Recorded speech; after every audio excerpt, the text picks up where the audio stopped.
It was a cloudy and freezing evening. I was waiting for the train on the concrete slab that is called the station. I was going home from my groupmate who lives here. This is some god-forsaken village. It was his birthday, so I spent this weekend at his house. I can't say that it's horrible to live here. He has a farm, a nice house. I can't even say that it's far from civilization. It doesn't seem that far away, especially when you get on the train. Lean your head on the window and close your eyes. That's what I wanted to do after 2 party days.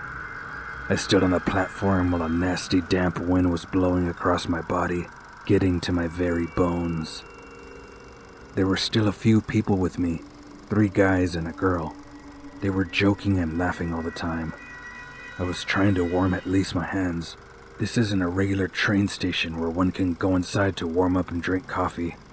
There were only huge concrete slabs and a couple of poles with lanterns. I couldn't even see the lights of the houses that stood nearby. There was a small, well-trodden path to them. That's all. There was nothing else here. I don't understand how people can live here. Although I've never tried it. Probably I would get used to it. I don't know. I took out my phone and checked the time. The train was a little late, and yet the cold was getting under my skin. It was hot before the weekend, so I was wearing nothing warm, but it got cold during that 2 days, and even the jacket given to me by my friend didn't really save the situation. I checked the time again and noticed a small approaching light in the distance. Finally, I muttered out loud. The train got to the station and stopped with a nasty creak and hiss. The door opened and I went inside and sat down by the window, putting a backpack full of all sorts of delicious homemade goods under my feet. The passenger wagon was half empty. Only a guy and a girl were sitting in the back, along with a granny reading a newspaper with an intelligent expression on her face, and the group that was waiting for the train on the platform with me. As soon as we all sat down, the train immediately started moving. I love this atmosphere. The sound of wheels, passing lampposts, and a dim lamp in the passenger wagon. The only thing you can do is take out your headphones from your pocket, turn on the music, and look out the window until your eyes want to close. I had an hour and a half of that ahead. All I was dreaming of was getting home and taking a hot bath. I slowly began to fall asleep while I was looking out the window and listened to the sound of wheels. There was enough room since no one was sitting next to me, and I sprawled all over the seat using my backpack as a pillow. I was already snoring in less than 5 minutes, but suddenly I woke up. You won't believe what. I just fell on the floor. And by the way, I hit my back hard. Of course, I immediately came to my senses and grimaced in pain as I tried to get to my feet. The group of guys and I were the only people in the wagon. There was no one else. They probably came out earlier. I sat down and looked at the phone. Damn, it was only 40 minutes. I didn't want to sleep anymore. I decided to surf the internet, but since the train was still in the middle of nowhere, there was no trace of the internet. I got myself comfortable and looked out the window. Not even the street lights anymore. During the 20 minutes, I could see only the forest. But suddenly, there were lights. And the train began to slow down. The guys collected their things and got out of the train. Strange. For some reason, I thought that they would go to the city. Okay, why not? I got myself comfortable again and prepared for the departure as a woman entered the passenger wagon. Well, she was about 40 years old. She was well-groomed and modernly dressed. She sat down not far from me, but not too close.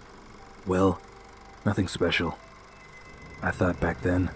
I didn't pay much attention to that woman. I laid down on my backpack and fell asleep again. I woke up again about 20 minutes later.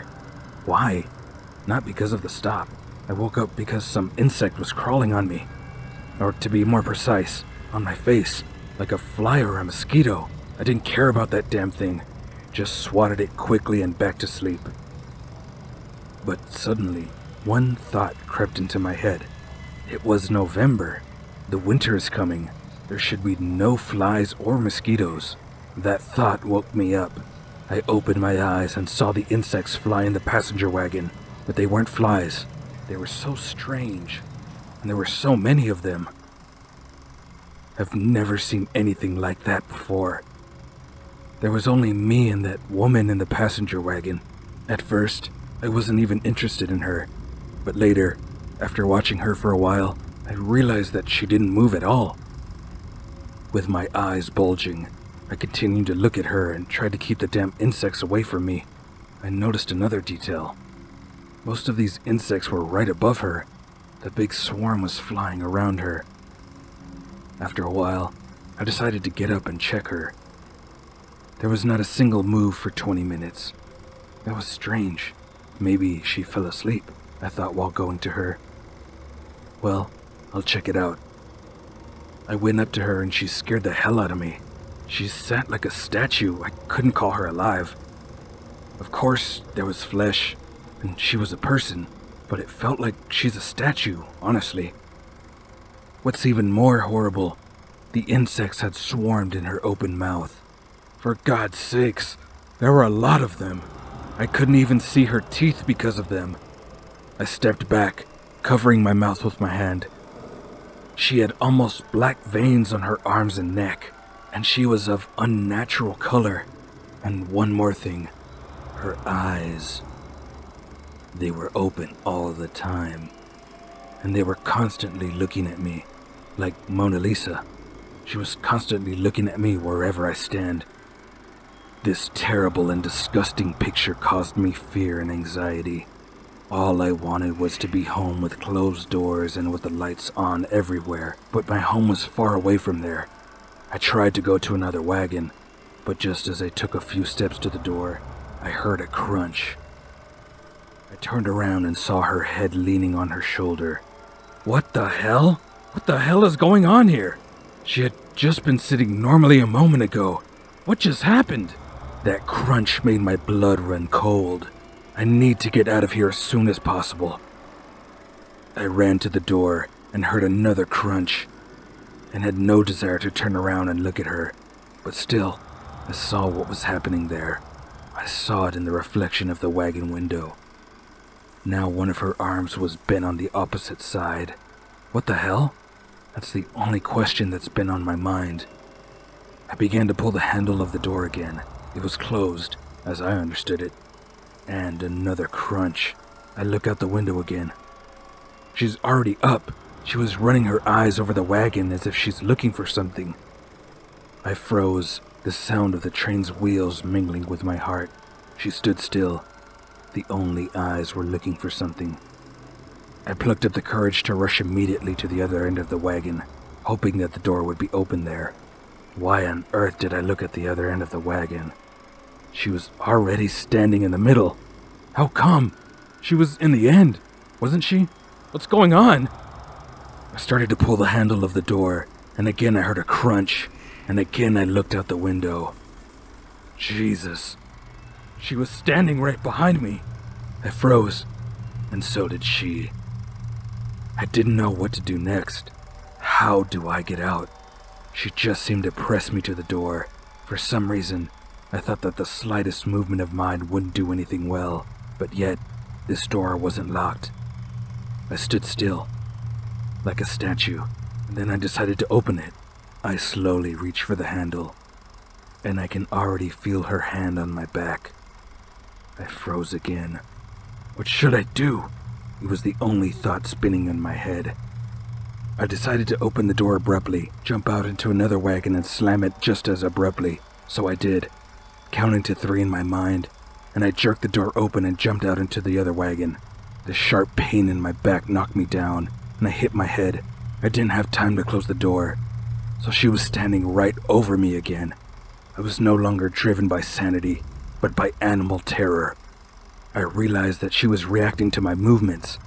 I began to crawl back, and now I could see how she was moving. It was a nightmare.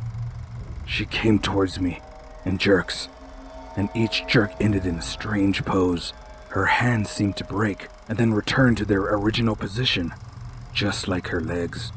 Her eyes were still running over the wagon just like they had a few minutes ago, but sometimes they stopped on me, striking terror into me. I froze again, and so did she. She was so terrible. Her image has been haunting me ever since I saw her. I was lying on the floor of the wagon, My arms and legs were already beginning to go numb, so I didn't move at all. I couldn't lie like this for a long time, and after about 10 minutes, I still moved my leg, and it again rushed at me. I didn't wait for my fate, so I ran to the other end of the wagon, but there I found an emergency brake. I managed to look out the window before that and realized that we were already approaching the city. I was pulling the emergency brake. The train screeched to a stop, and I opened the car door and jumped out into the forest. She jumped out after me. I heard the crunch of her bones behind me and ran as fast as I could. Thanks to God, there was a path through the forest. I took out my phone and turned on the flashlight, so as not to run into a tree, for example. But still, I had to break away from her a little. About 10 minutes later, I heard the train start again. In the distance, I could already see the lights of the city, so I went to them. My heart was still beating like hell. I was constantly looking back, and I was very afraid to see her behind me again. And yet it wasn't there, and after walking about a mile, I calmed down a little, but I still turned around. I came out of the forest alive, thank God. The road was already a few feet away from me. I finally reached civilization. I almost gave God my soul in that damned wagon. Can't be so easy, I thought that moment. I was walking between the trees. Suddenly I saw some movement behind them. I stopped. I felt terror again. My legs went out. It's her again. But how did she end up here? How did she do it? I was already cried out. I definitely saw her head there. She peeked out from behind a tree like a child who cheats in peekaboo without counting to the end and looking at who ran where. So she stood and stared at me, only her eyes were directed directly at me. Not running around as in the passenger wagon. Is it better not to move again? Picking up a huge stick from the ground, I moved towards her. My fear was replaced by anger and hatred. But while I was approaching her, I began to doubt if that would work out. What if something goes wrong? But I tried my best to put them out of my mind. And she came out from behind a tree and moved to meet me. I yelled and hit her in the head. She crunched just like in the wagon, stood for a while, and fell down to the ground. I began to beat her in the stomach with the sharp end of the stick. The liquid black as oil began to ooze from her stomach, and those very insects flew out. When I had finished, I threw down my stick and sat next to her. What are you? After that, I heard the crunch again, and she gripped my arm with her hand, so tightly that I could feel her fingers under my skin. But thank God it was all happening next to the road, and my heart-rending scream was heard by some driver. He stopped the car and rushed to me. That creature immediately let go of my hand and rushed into the forest. The driver took a first aid kit from the car and rendered first aid. He asked me about what happened, but I said that I was attacked by a gang. I couldn't say that I was dealing with some kind of evil spirits. He would take me as the mad one. The guy called an ambulance, waited with me for it. In the hospital, a doctor sutured the wounds and sent me home. That's how my trip to my groupmate ended. But there is something that bothers me. Some insects showed up at my home. No, not the ones I saw on the train.